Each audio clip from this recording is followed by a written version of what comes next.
Welcome back नाजरीन, clinic online में दोबारा खुशामदीद कहता हूँ। आज हम बात कर रहे हैं वो मर्दाना असबाब, एक तो मर्दाना शुरू आज का थोड़ा सा, क्योंकि जिनकी वजह से औलाद नहीं हो रही होती है। और इस हवाले से डॉक्टर इम्तियाज़ मौजूद हैं। ब्रेक पे फरजाना साहिबा का सवाल था उनके शौहर के हवाले से। उन्होंने कहा कि मैं अफोर्ड नहीं कर सकती हूँ इलाज। तो डॉक्टर साहब ने आज रात को 9:30 बजे अपना एड्रेस बता के क्लिनिक का और बुलवा लिया है। और फरजाना साहिबा, आप आप वहाँ पे पर्ची मत कटवाइएगा, डॉक्टर शहजाद के नाम की पर्ची लगा दीजिएगा कि जी डॉक्टर शहजाद क्लिनिक ऑनलाइन की तरफ से आए हैं। और ये कि इंशाअल्लाह ताला हमारी दुआएं कि अल्लाह ताला आपके शौहर का जो मसाइल है वो सॉल्व करें। डॉक्टर साहब ये बताइए, जो बात हो रही थी, बहुत सारे सवाल थे, तो हमने स्पर्म काउंट के लिए पहले जो बात थी, मैं चाहूँगा थोड़ी देर के लिए कॉल का सिलसिला मौकूफ़ किया जाए कि हम तमाम कॉलर्स के जवाब दे सकें। Volume 2 ml, sperm count 20 million पर ml और मोर, यानी अगर 2 ml है तो 40 मिलियन होना चाहिए।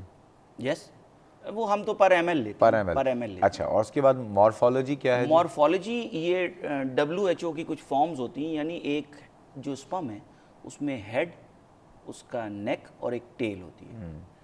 तो अगर हेड डिफेक्ट है या टेल का डिफेक्ट है तो वो एबनॉर्मल फॉर्म हो गई, या एमॉर्फस है यानी उसकी जो फॉर्म है वो ठीक नहीं है, तो वो फिर एक नॉर्मल।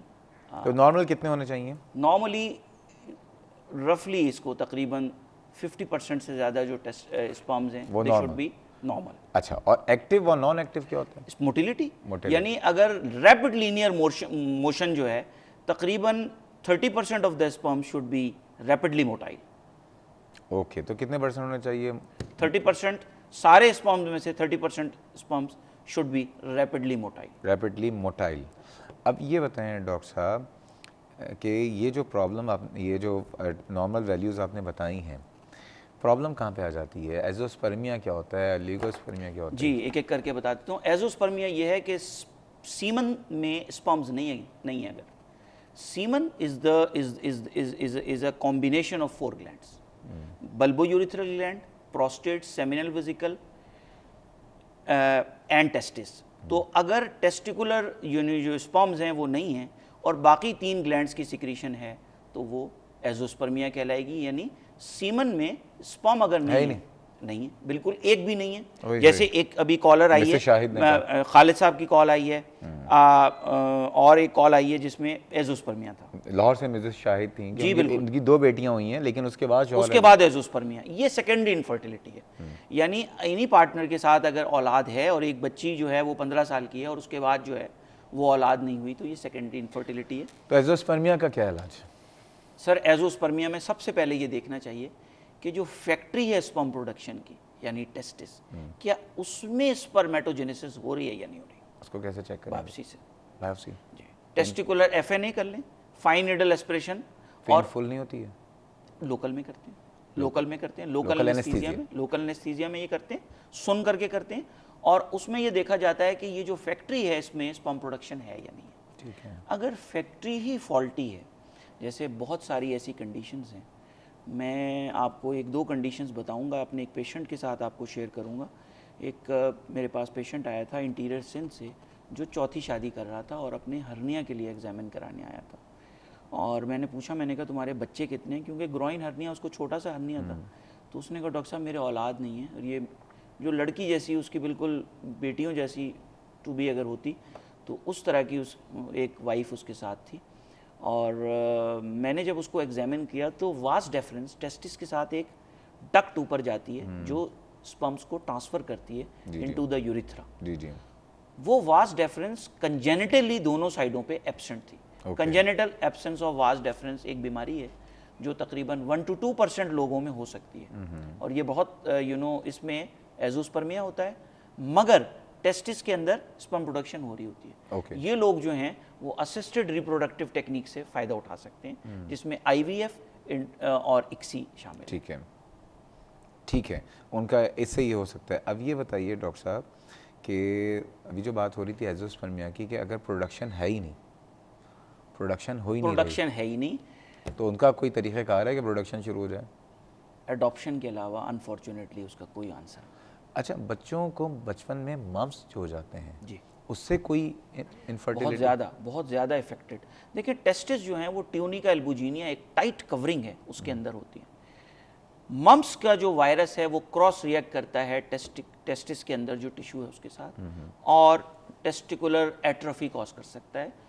तकरीबन 15% केसेस में यूनिलैटरल, एक टेस्टिस में, और 30% केसेस में बायलैटरल। तो अगर किसी को मम्प्स हो जाए तो ये मम्प्स की अगर हिस्ट्री है, हाँ, फीवर्स की हिस्ट्री है, सिस्टेमिक इलनेस की हिस्ट्री है, स्पर्मेटोजेनेसिस और स्पर्म काउंट लो हो सकता है। अच्छा, कोई चोट लगी है, इवन चोट से क्या होता है, एक ब्लड टेस्टिस बैरियर है, यानी टेस्टिस जो है एक प्रिविलेज साइट है, और जो इसका जो टिश्यू है it is isolated from the body. अगर कोई टेस्टिस पे चोट लगे, उससे ये जो टिश्यू है it is liberated into the body, और इम्यूनोलॉजिकल रिएक्शन हो जाता है against both the testis. Doctor साहब एक रिक्वेस्ट है, उर्दू में बोलेंगे तो जरा अच्छा जी रहेगा। बिल्कुल। चोट अगर टेस्टिस के ऊपर, यानी अक्सर होता है, हॉकी खेल रहे हैं, फुटबॉल खेल रहे जी हैं, जी, अनफॉर्चुनेटली कुछ केसेस ऐसे होते हैं जो इनफर्टिलिटी के साथ लेट एज में प्रेजेंट कर सकते हैं। ओके।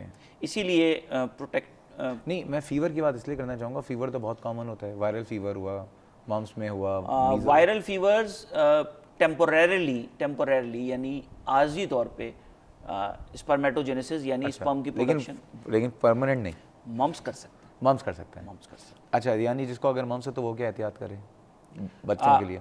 दिखाएं, और एंटीवायरल दवाइयाँ शुरू कराएं अर्ली, और सर्विलेंस में रखें। ठीक है। अच्छा, अब स्पर्म काउंट आपने कहा कि बिल्कुल नहीं है तो वो एजोस्पर्मिया, एजोस्पर्मिया, और उसका अगर प्रोडक्शन नहीं हो रही बायोप्सी में तो उसका कोई इलाज नहीं है। जी, अनफॉर्चुनेटली उसका जो इलाज है वो यहाँ हमारे पाकिस्तान में उसकी इजाज़त नहीं है। अब आ जाए जिनका स्पर्म काउंट थोड़ा कम है, ओलिगोस्पर्मिया, वो ओलिगोस्पर्मिया होते हैं, वो कितना, जैसे कि 2 मिलियन, ये एक सवाल जिया साहिबा ने कहा था कि उनके हस्बैंड को 2 मिलियन है। जी बिल्कुल, ये ओलिगोस्पर्मिया है। अच्छा, इसमें हमें ये देखना पड़ेगा कि कुछ ऐसी चीज़ें हैं जिनको गोनेडोटॉक्सिन्स कहते हैं, पेस्टिसाइड्स हैं, इंसेक्टिसाइड्स हैं, उसका एक्सपोजर है, पान है, स्मोकिंग है, एग्जैक्टली, सुट्टेबाजी भी इसमें शामिल है। जी, इसमें शामिल है। और जो है बहुत सारी ऐसी दवाइयाँ हैं जिनके साइड इफ़ेक्ट्स, जैसे cimetidine, sulfasalazine, alpha blockers, calcium channel blockers, बहुत सारी ऐसी दवाइयाँ हैं जिनके लिए अनवर मसूद ने बड़ा मशहूर शेर कहा है कि सर दर्द में गोली ये बड़ी जूद असर है, पर थोड़ा सा नुकसान भी हो सकता है इससे, हो सकती है पैदा कोई तबखीर की सूरत, दिल तंगो परेशान भी हो सकता है इससे। क्या परेशानी शेर में? मुमकिन है कि यूरिया बढ़ जाए इससे ज़रा सा, गुर्दा कोई वीरान भी हो सकता है इससे। इसी तरह ये जो मैंने आपको ड्रग्स बताई हैं जिसमें सिमिटिडीन, सिल्वर सल्फासेलाजीन, नाइट्रोफ्यूरनटाइन एंटीबायोटिक है, ये टेस्टिकुलर स्पर्म प्रोडक्शन को रैपिडली कोई बढ़ा सकते हैं, कोई तरीका है स्पर्म काउंट बढ़ जाए? जैसे जिया साहिबा ने कहा कि इनके हस्बैंड का स्पर्म, अब ये जो स्पर्म काउंट 2 मिलियन है, इसमें मोर्टेलिटी तो क्या, मोटिलिटी ओके हो गई हकीम की, जो देश से एक हकीम साहब ने क्या दिया होगा इनको? सर यही एक अनफॉर्चुनेट वो है कि मोटिलिटी अगर आप कुछ ना भी करें तो बढ़ जाएगी, सिर्फ गोनेडोटॉक्सिन्स और स्ट्रेस अवॉइड करें तो बढ़ सकती है। यानी इसमें बहवाल आपके हकीम साहब का कोई खास रोल नहीं है? मैं नहीं समझता। ठीक है। Vitamin E, glutathione, vitamin E, antioxidants, इनका रोल है। अच्छा, ये बताइए जिनकी अब इनकी मोर्टेलिटी कम है तो क्या इनकी औलाद नहीं हो सकती है? नहीं, औलाद बिल्कुल पॉसिबल है। बाज़ दफ़ा ये होता है, जैसे मैं कहा जाता है कि कच्चे घड़े ने जीत ली नदी चढ़ी हुई, मजबूत किश्तियों को भी किनारा नहीं मिला। यानी बाज़ दफ़ा ये ओलिगोस्पर्मिया के साथ भी 25% of the couples without any treatment they have they can have the baby. अच्छा, लेकिन क्योंकि इनको एक लास्ट टाइम जो डॉक्टर साहब आई थी रुबीना सराज, उन्होंने कहा था कि आपको मशवरा देती हूँ IVF का। मेरा ख्याल है इनको पहले IUI कराना चाहिए, इंट्रायूट्राइन इंसेमिनेशन। नहीं, ये उस पर इंटरेस्टेड नहीं हो जा रही, हम नेचुरल मेथड जो है उस पर जाना चाह रहे हैं। IUI बहुत हद तक नेचुरल है। IUI जो है इंट्रायूट्राइन इंसेमिनेशन, नहीं मतलब इस पे जो है नेचुरल तरीके से जो है जो पॉसिबिलिटी है, स्टिल इस कोई तरीका नहीं है, कोई ऐसा जादू कि इनके ये गोनेडोटॉक्सिन्स अवॉइड करें, हिस्ट्री में देखें, फिजिकल एग्जामिनेशन में देखें, कोई वेरिकोसील तो नहीं है। नहीं, कोई ऐसी दवा नहीं होती जो स्पर्म काउंट बढ़ा दे? देखिए, ऐसी दवाइयाँ जो हैं वो एम्पेरिकली, जैसे मिसाल के तौर पे ये विटामिन ई है, ग्लूटाथायोन है, ठीक है, ये दवाइयाँ हैं जो कि एंटीऑक्सीडेंट्स हैं और वो यानी सकती हैं।